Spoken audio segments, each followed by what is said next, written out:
light visual spoilers and visual references to sewer dash slide.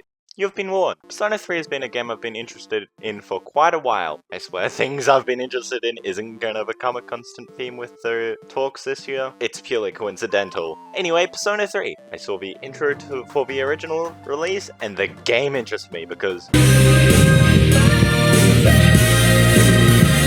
But living in 2022, it made it a bit difficult.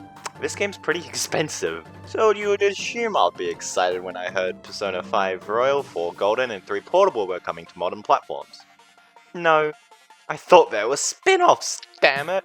I wanted Persona 3 Fez, as it's apparently the definitive edition besides controversial components of the story which I only found out about later. After I realized, oh wait, these are the actual games. I decided to get, you guessed it, Persona 5 Royal in December, which was amazing. When late January rolled around, I went, oh wait, I think I have some gold coins on my Switch which might expire. Should I get Persona 4 or Persona 3? And, you guessed it, I got Persona 4. My sister wanted to play a Persona game, so I decided to get that one since it's M and the other one is MA15+. I did not like that game very much. It's like a 4 out of 10 personally, mainly because I forced myself to go through half of the game for one scene, and then I gave up after the next dungeon. I should probably finish that.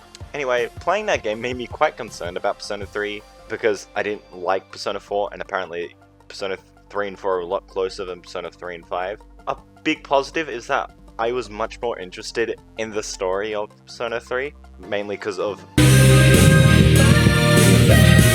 Afterwards, I didn't buy P3P for my Switch for quite a while.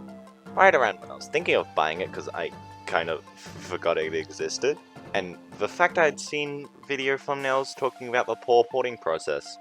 Then the Persona 3 Reload trailer got leaked. It looked phenomenal! So I waited another 6 months until I actually played the game. This was not a fun wait because it looked really good! I was really hyped, and I think I watched like the opening cinematic 3 times on YouTube before I actually got the game, and it took an extra 5 days to get the game because of shipping, and I couldn't get to the shop over the weekend. But I finally got it, opened the case, put it in my PS5, and it was fantastic.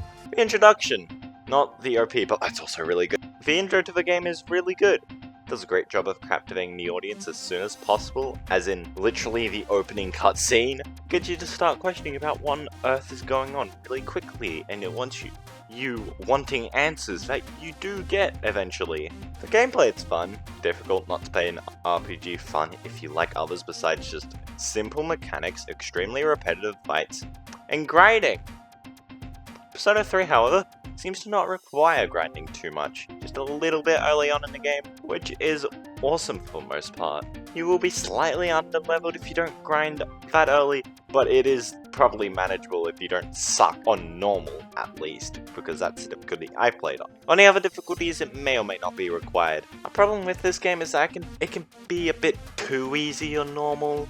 I had a few of the strong enemies in a couple of the areas be quite a struggle due to them being somewhat annoying in how they function, and these enemies were more difficult than the bosses at their corresponding points of the game. Not always, but most of the time. Excluding one boss which was a bit of a challenge, and one because I'm a moron who forgot to bring rolled 5 items, the rest of the bosses were painfully easy. Even most of the mini bosses were easy, especially considering the difficulty of some of the strong enemies outside of these encounters, completely destroying me. They also lasted a surprisingly short amount of time. Even then, the boss that was actually difficult was slightly more annoying than difficult, which is disappointing. Makes the fights a lot more underwhelming and not that fun when you can see you're beating them quite quickly. Thank God for the fact that the main RPG part is still fun enough to keep me going. At least that has slightly more of an excuse to be somewhat easy. They also add a lot of new mechanics as you advance through the game, which are mostly neat at the very least. None of them make me think, wow, that's fun and unique. But a lot of these introduced mechanics, despite being mostly required not to beat the game, were still fun to do and helpful enough, so I wanted to use them. The main exploration has some flaws though. If there was no minimap, I would get lost very easily in about half the areas if it wasn't for the map, and it's kind of annoying that for a little bit, they just progressively get more confusing to navigate up until about 4th floor. I know I've been making a lot of complaints about the combat and being kind of negative, but it's still fun. I like RPG systems. This is a fun RPG system. Transition to real life stuff, go. During the downtime between exploration, you have a few areas opened up for you to do activities, with the main focus being social links. This is no spoiler, this is Persona's main element for modern games, which are 345. The social link in this games and their stories are really good. There are so many characters that I wanted the story for. For one of the social links, I nearly cried. And it's not like someone got hit by a car or something. I was just that emotionally attached to this fictional character. What the hell? There was also another one which was actually better than any of the game story themselves, which I somehow got teary in even in the early stages. What the hell? Katsura Hashino, whose name I probably really proudly pronounced, sorry. There are quite a few social links though, which are just nothing.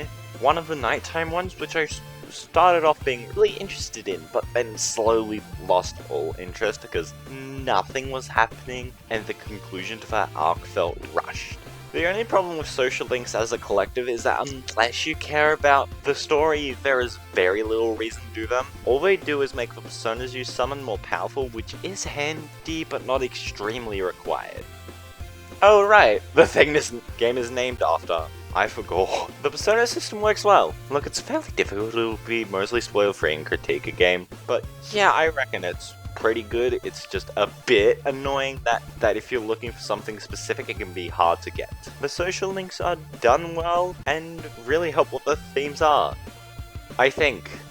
I'm not that great of an English student, but apparently everything else English related which isn't during an English class I'm do fairly well at. So I don't know, but I'm trying my best. The only problem is that most of these social links happen during the day. At night there is a large lack of things to do. Once you've maxed out every social stat, which is a fine mechanic, but is only for a few social links, there isn't a whole lot to do at nighttime. The most you can do is just buff your Crypt Persona stats and a couple of social links, which were some of the weaker ones, and that's it. Trust me, if you aren't dumb like me, you'll have max stats very quickly. I got it not too long after halfway point, which kind of annoys me because it makes part of the game quite irrelevant moving forward, and the social stats are pretty neat.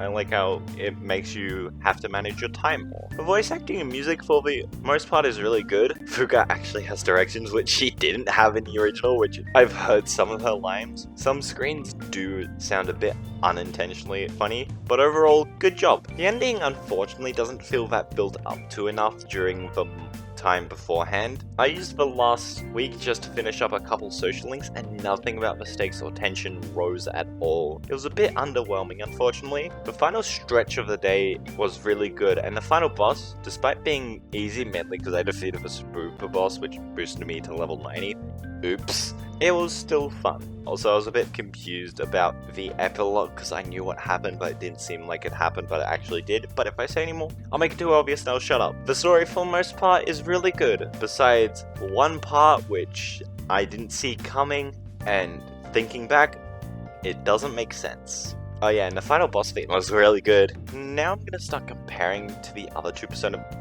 games a bit and get slightly more spoilery. Well, assuming this wasn't added for reload, the attack types were just removed from Persona 4 for whatever reason, which really confuses me. The multiple neutral attack types make this game's combat more enjoyable for the added complexity, which doesn't just confuse the player, and it also adds more layer to team composition. A really big complaint of mine is that for some of the full moons, you may have a character you can't use for that boss, which would be really annoying when it happens because of the level disparity, which is most likely there. It's going to be quite a bit. My main disappointment with the game is that there's no FES or PSP content included, besides quality of life improvements, which has disappointed many, including me. At the very least, I feel like the female protagonist should have been included, but playing the game and doing a tiny bit of looking up how the hell to unlock some social links, the female protagonist would have a lot more work than needed than it initially seems. Quite a few scenes would have had to be reworked, so it made more sense, but it's still underwhelmed. Apparently Atlas is saving it to make DLC, and if it does, I will, in all caps, create an overly long review and talk about this game for a prolonged period of time, and I mean it. I said female protagonist, not just the extra Fez content. I didn't, did I? We might do it. We'll see. It won't be until, like, the new year this year or the new year next year. So overall, Persona 3 Reload's a really great game. I'd recommend it whether you are a Persona fan or a fan of RPGs. It's fun and way better than 4 Golden. Like, genuinely, I feel like even though I played P3P, even with a lot of the changes I've seen, I would still think it's a lot better than 4. I don't think it's as good as 5, but I'm not entirely sure. Bye.